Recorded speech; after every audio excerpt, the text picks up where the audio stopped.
Hello everyone, welcome to my channel Mama's Kitchen Khana Khazana. आज आम बनैबा गुजिया। आज आम बिना खोयारे गुजिया बनैबा। यह खूब सहज एवं सिंपल रेसिपी। तेबे चलंतु बनैबा गुजिया। प्रथमे मु एठी 1 केजी मैदा नेछि। एबे हमें सेथरे स्वाद अनुसार लूण पकेइबा। एबे हमें सेथरे 100 ग्राम तेल पकेइबा एवं ताकू भलो भाबरे मिसै नेबा।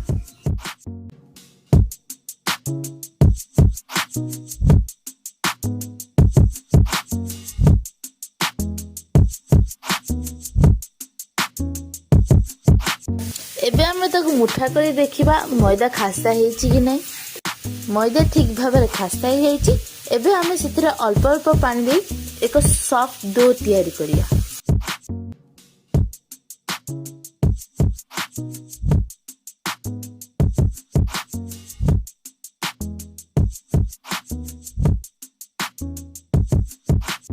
एबे हम डो प्रस्तुत।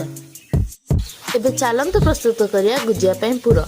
प्रथमे कढ़ाई गरम करिबा, तापर सेतिरे घियो पकेइबा। घियो गरम होला परे हमें सेतिरे सुजी पकेई सुजी को भलो भाबरे भाजीबा।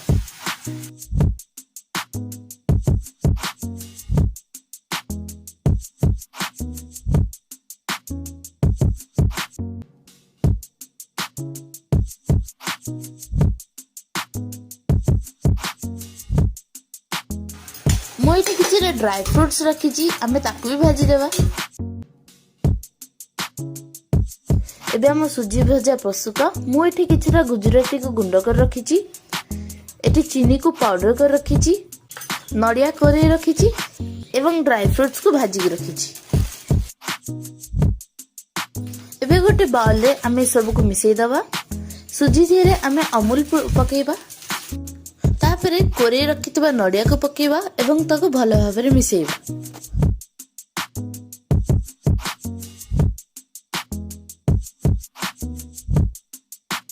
एबे हमें सेते पाउडर कर रखितबा चीनी को पकेइबा एवं ताको मध्ये भलो भाबरे मिसैबा। तापरे सेते ड्राई फ्रूट्स पकेइ ताको भलो भाबरे गोलेबा। गुजिया पई आम पूरा प्रस्तुत हो जाइछि। एबे दली रखितबा मैदा रु छोट छोट बॉल करी ताको एही भाबरे बेलिबा। मु एथि गुजिया छांच यूज करूछि। तापर हमें सेते बेलाइतबा मैदा को दे ता मध्ये पूरा दे मैदा चारिपटे पानी दे गुजिया प्रस्तुत करिया। पानी न देले गुजिया खोली जाय पारे। एबे हम गुजिया छणा हवा ପାଇଁ प्रस्तुत। आपण माने चाहिले ताको एमिति हाथ रे मध्ये बनै परिबे।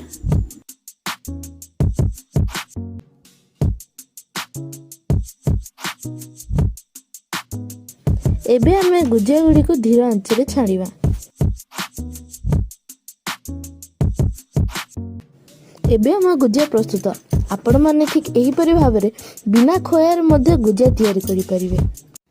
एबे हम गुजिया प्रस्तुत।